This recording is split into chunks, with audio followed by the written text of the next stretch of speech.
Hello and welcome back to North Cornwall on a very gloomy day. Everything's beginning to slow down for Christmas, or speed up for Christmas, whichever way you want to look at it.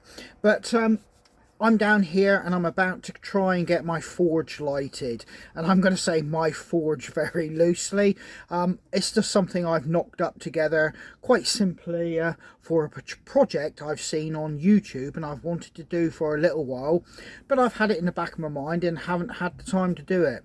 And that basically transpires into making one of these, a horseshoe knife.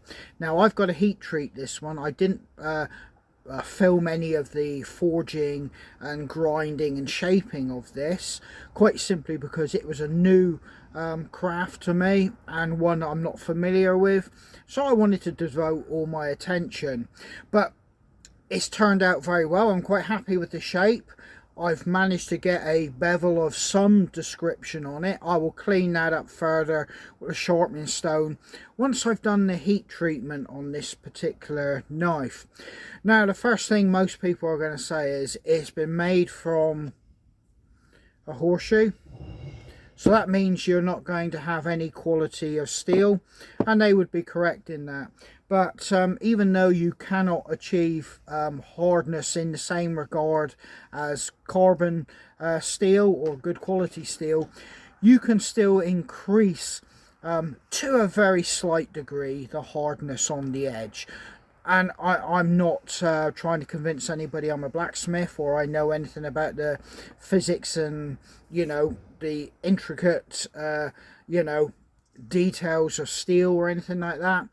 But from what I've gleaned yet again off YouTube, you can put or make it slightly harder than what it is, but it won't be, let's not kid anybody, it's not going to be anything like, you know, a full carbon steeled bushcraft knife. I'm aware of that and I'm quite happy, you know, knowing that. It's a novel idea. Even as it is now, I've just run it over a piece of wood and it takes slivers off. But if I can increase the hardness even slightly, I'll be happy. But I've got to get my forge lit. I've got to make a few modifications because yeah, I realise my initial thoughts of closing in the fire to increase the heat doesn't necessarily work or transpire the results that I'm looking for. So I'm going to do that and then I'll come back and we'll get this heating up in the fire. But ultimately I will bring you along on my next build. This is an experimental one and boy, I'm really happy with this and I'm looking forward to using this out in you know, when I do a wild camp or bushcrafting. You know, when you make something yourself, it has even more value to it. But I do have a slight little kink I want to get out. So once I've got it up to temperature, I'll just give it a few hits just to bring this back into shape. And yeah, we'll start heat treating it, or attempting to. So this is my fire pit and I use it to straighten sticks. I've got it jacked a little bit further off the ground so I got a better draw of air. And I've got an old steel rim that came off one of our cars. I actually clipped the pavement and crimped in the side, which you can just see down there, I think. If you look down there by the valve, you can see it's bowed. Well, obviously that was knackered. I got one off eBay and I've been left with this steel rim. You can see I've had a fire in it and I managed to get the horseshoe to the temperature. It was orange or cherry red in some places and I was able to straighten out that horseshoe. I did close it in with bits of tiles or concrete slabs. Not recommended because when they heat up they can crack or shatter or explode, so I won't even be thinking about doing that again and I suggest you don't. But in any case, I'm going to get a piece of steel cut to give me a base because I don't want too much of the coals to disappear. The coals are what's going to give me my heat, but I still want to leave just enough room so it can draw air up here as well. So let's get to it.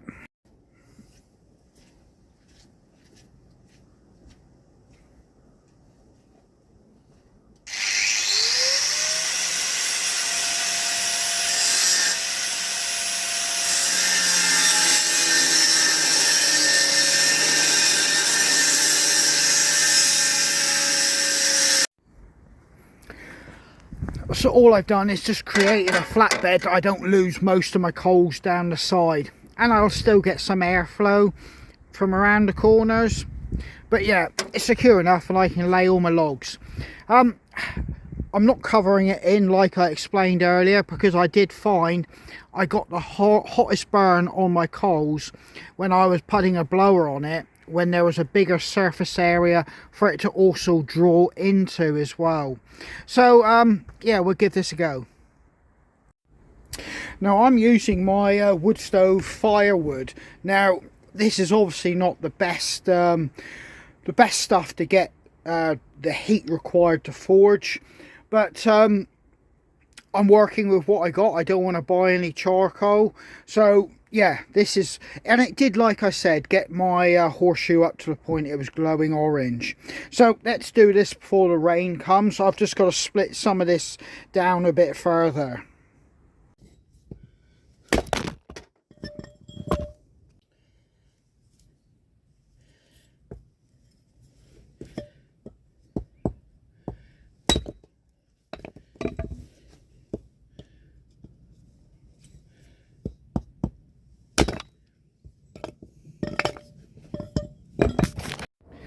Now the way I'm actually getting my horseshoes up to temperature, I'm using a blower, but I will need all of that wood to get the coals.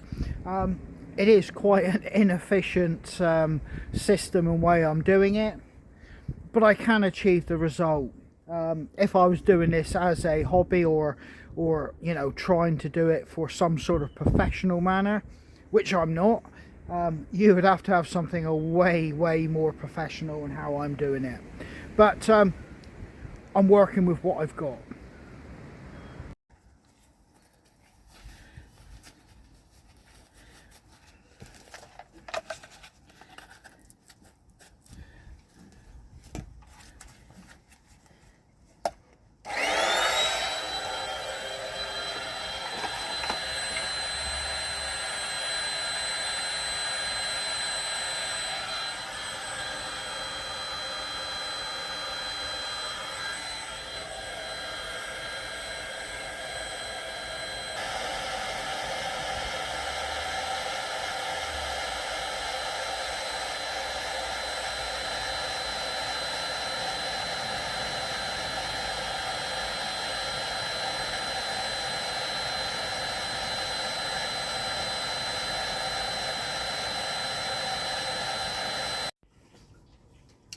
Yes folks, that is not a joke. I'm not trying to take the mickey. I do have an umbrella over my fire.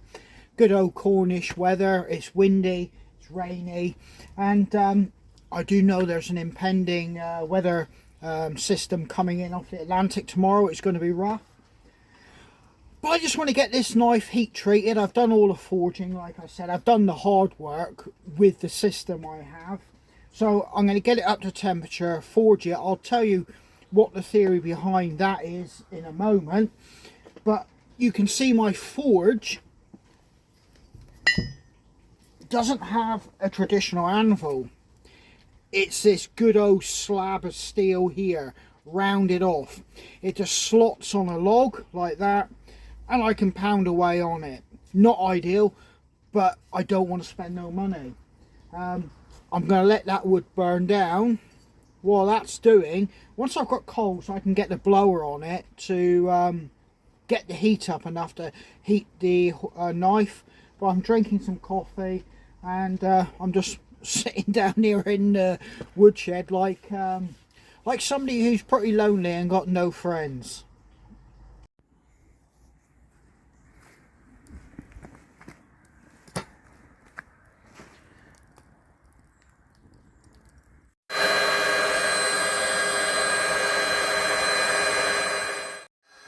So my first job is to get that knife straight. I've got it up to temperature where I want to work the metal and where I want it to bend. And as you can see, it's a bit tricky. I don't have proper tongs. I do have some safety equipment, but I certainly don't recommend you follow suit how I'm doing this. So I'm using that slab of steel. I'm just gently pushing that. I'm not hitting it hard. I've already forged it and got the shape and profile. All I'm doing is trying to straighten the spine of the knife and get it straight. So my next job is to do a heat treatment, and as we've discussed, I'm not going to get a proper heat treatment, or I'm not actually going to be able to temper properly, because quite simply the material itself doesn't lend itself to that. But we're going to try and give it its best shot to be just that little bit harder than it is. The method I'm using, I have no way of guaranteeing that this will work, or indeed whether it's in any way, shape or form valid. So yet again, I'm not recommending you do it by this method. But the theory behind it is that you dip the actual working part of the blade in the water, you quench it so it hardens, you lift it back out very slightly, and you allow the heat from the rest of the knife to move forward into the bit that's already been hardened or supposedly hardened, and then you quench it again, and you repeat that several times. So in effect you're hardening and tempering at the same time. Now, just for the record, I really strongly suggest you do not copy or try to copy what I'm doing. Always go and get professional help, get the correct tools, know what you're doing. All I'm doing here is just showing you what I'm doing for myself. It's just simply entertainment, but I strongly suggest if you're moving into this craft, you get some professional guidance and some professional advice. But what I'm doing there is as I've described before, and I really have no idea whether this is a recognised way of doing it or not.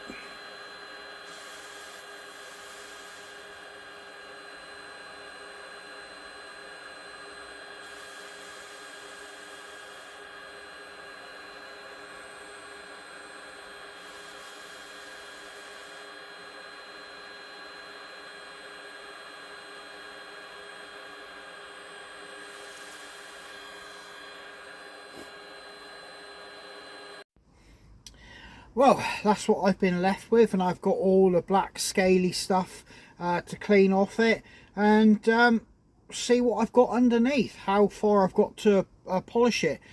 As you can see, I've got the curve out, it's perfectly straight. The indiscretions along the line are quite simply is a used horseshoe. It's not a new horseshoe, these are used. That adds that little bit of specialness to it. Did I get a temper? Did I get a hardened edge? Questionable.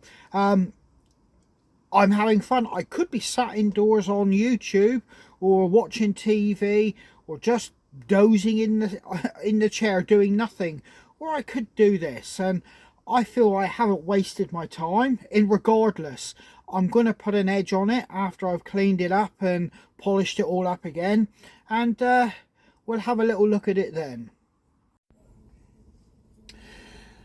So what I'm doing is I'm going through the various grits of sandpaper. I'm polishing out with wire brushes. I think some of the slag I could have probably got off if I wire brushed it straight from forging, but you won't get rid of all of it. It is, because it's a used horseshoe, it's just heavily pitted. So like I said, all I'm doing is just literally polishing it up as best I can, and then I'm going to get the sharpening block, so sharpening stone, and I'm going to put an edge on it, and that will be done. It will be finished. But I'm going to carry on, and like I said, I'll let you see it when it's finished.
Well, it's getting dark outside already, and I've actually just completed it. I've sharpened it, I've tried it. It cuts as well as anything else I've got. I'm not suggesting it's going to hold an edge forever, but I'm quite prepared to take a sharpening stone with me and just quickly just run it over. Yeah, it's what it is. It's a forged horseshoe bushcraft wild camping knife, and it's come out very well. It does have a very rural agricultural look, and from what I see online, it's no different than what a lot of other people's look like. I've just added a lanyard, and I've just put a key ring there, just so that I can attach it to my belt when I do actually have it in a sheath, so that you know, it's not going to be a snug fit in any of my sheaths, so I don't lose it. And I've just put a lanyard on it for when I hold it and use it. So I'm more than happy. It cost me nothing except time, but I shall be making more, and I shall be bringing you guys along on them. There's various styles I've already got floating around in my head. But as you can see, it's taken a lot of time and effort for me to produce this with the tools, with the setup, and where I'm doing it. But I think it's paid off. But yeah, I know there will be a lot of people saying, you know, it's not worth, you know, not even worth the effort what I've done, but I think you can agree.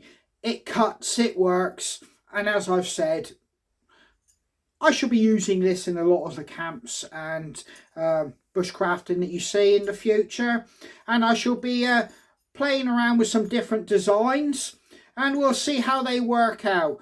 But anyway, this is Andy from the, well, Folklore Hiking Stick Workshop, even though I've produced a bushcraft knife. But yeah, in any case, take care, stay safe, and I hope to catch you guys out on the trail.